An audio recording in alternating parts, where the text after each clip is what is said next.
Can I ask our a question, Christmas Jenna? wish list. Yes, go ahead. Jenna, may I ask a question? Kevin Wilde said about a month ago on this show he has a velvet or satin jacket that only works on Christmas Eve. Today's Christmas Eve and you're not busting it out? What are you doing?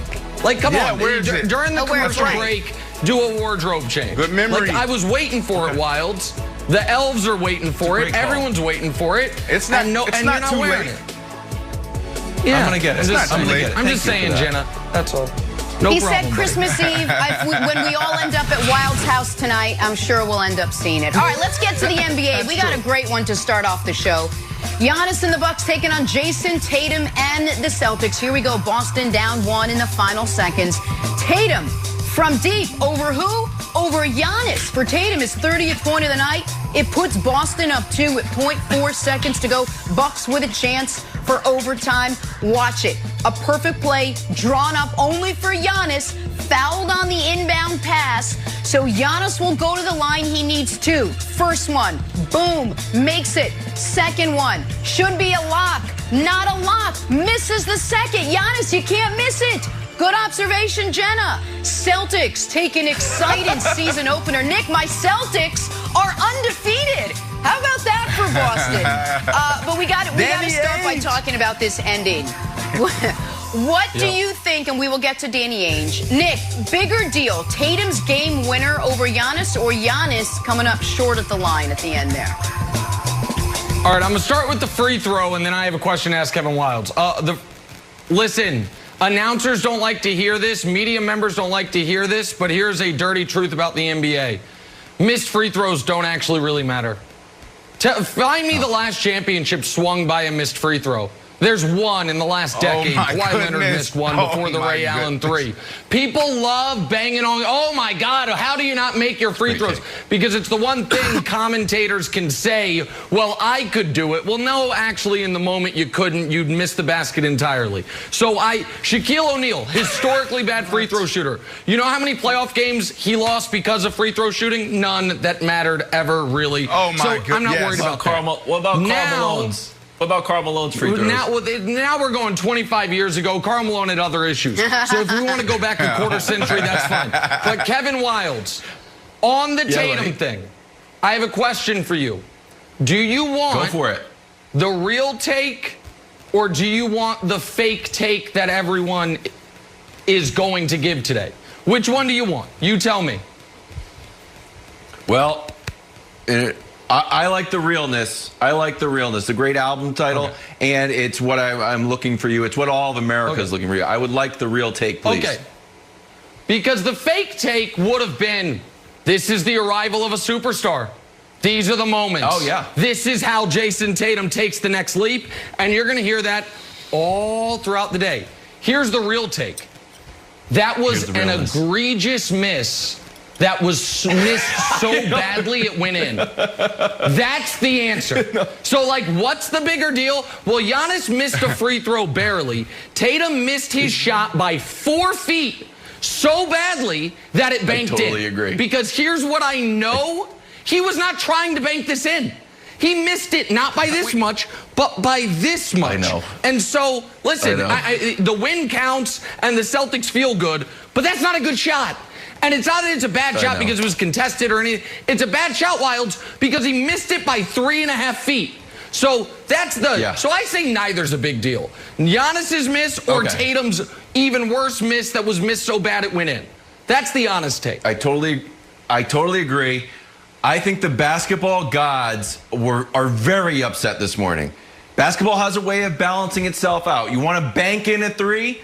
There's an alert. God gets an alert. The basketball gods, there's several. Boop, boop, boop. Oh, banked in 3, game winner. Oh, no. Accept, bingo, phantom call, lob. There we go. The basketball world is righted.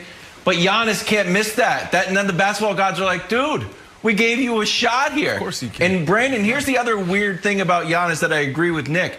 It is the rare clutch, not clutch fourth quarter. He had 18 points. He went 7 for 10.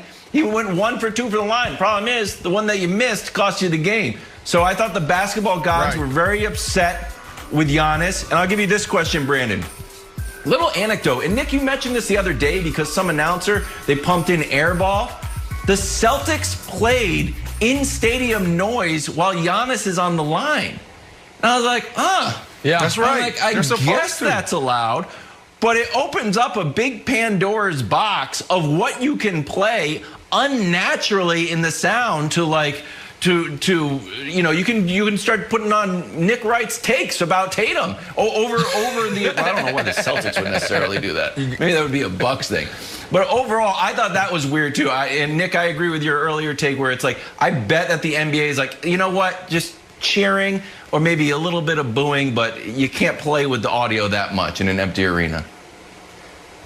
Yeah, I don't know, guys. I was torn on this one. And the reason why is because what I saw last night was two players trying to ascend to the next tier on your Nick Wright tiers. And that's what I saw. On one side, you saw Tatum, who has this big question mark around him. What's the question mark? Can he become a superstar? Can he do what he actually did last night? And there's no evidence that he didn't call glass. So do we or do we not know if he called glass? Because if he called glass, then look, great shot. Well, until we get proof, I'm going with that he called it. But sometimes those moments are the thing that you need to actually take you to the next level. Sometimes you close your eyes and you make that one-hand catch and it's like, oh man, I didn't mean to do that, but it gave me the confidence to go make that play again. So I think on one hand, you have Tatum trying to show us to go to superstar status. And then on the other hand, you know, I want to say that, you know, Giannis, it was more important. The more important thing here was Giannis, because Giannis is a two-time MVP. Giannis is supposed to be the face of the NBA, potentially the best player in the NBA. And we're looking for him to ascend. And where are those areas that he needs improvement?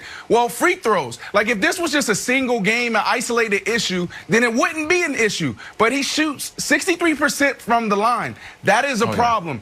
We also see him like, will he shoot threes? Well, he shot 8 threes last night, so he showed that he's trying to at least attempt to get better there, and then also put his back against the basket and try to create offense differently than just putting down his shoulder and bulldozing his way to the rim. So look, I think it's a bigger deal that Giannis missed this because he's a 63% shooter from the line, Nick, and it does matter. Like, you keep talking about free throws don't matter, but sometimes these little moments are the difference between winning and losing. Okay, so I agree with nearly everything Brandon said except for the free throw thing. So on Giannis, I also I thought you saw him trying to score in different ways than he scored throughout last year's season, with a more post-up game, more back-to-the-basket stuff, and as Wilds pointed out, Giannis's fourth quarter was brilliant. They were down 17 points going into the fourth quarter, and then it's a game that comes down to the final shots because of how brilliantly he played. I also think Brandon's point that even though it was a wildly lucky shot that he missed by 3 feet, that can actually be something Tatum builds upon, because he hit a game winner on national television in Giannis's face to start the season. So I think that's a really smart point. The free throw thing, I'm going to be a man alone on this hill, but it's fine. All I have is just years and years of evidence. I'm old enough to remember in the bubble, Damian Lillard missing a free throw, and it cost him so much he was the player of the bubble, and his team made the postseason, and they took the first game off the Lakers. Shaquille O'Neal's free throws were talked about for 20 years. Never hurt him. It never hurt him. Yeah, go ahead. Yes, it does, Nick. Listen, if he makes the shot, they go into overtime, right? And then what happens? They could potentially win the game. Let's say they win the game. So it did cost their team, potentially. Absolutely. It did cost them. Free throws can cost you an individual game, and of course. I just don't think it's indicative of anything. I don't think it's indicative, Jenna, of like the moment was too big or it's going to be a big problem. He's missed a free throw. Yeah, that's Guys miss them. Even the best free throw shooters miss them. They miss them. Can I bottom line it for America? The Celtics have yet to lose a basketball game. That is all you need to know when you walk away from last night's game against the Bucks. All right, we got to take a turn, talk some NFL now. My Christmas advice to you, download the Fox Super 6 app. Get your picks in for free before kickoff on Sunday for your chance to win $100,000 of Terry Bradshaw's well-earned money. Last Sunday, there were 5 winners of the big jackpot. Take a look at this.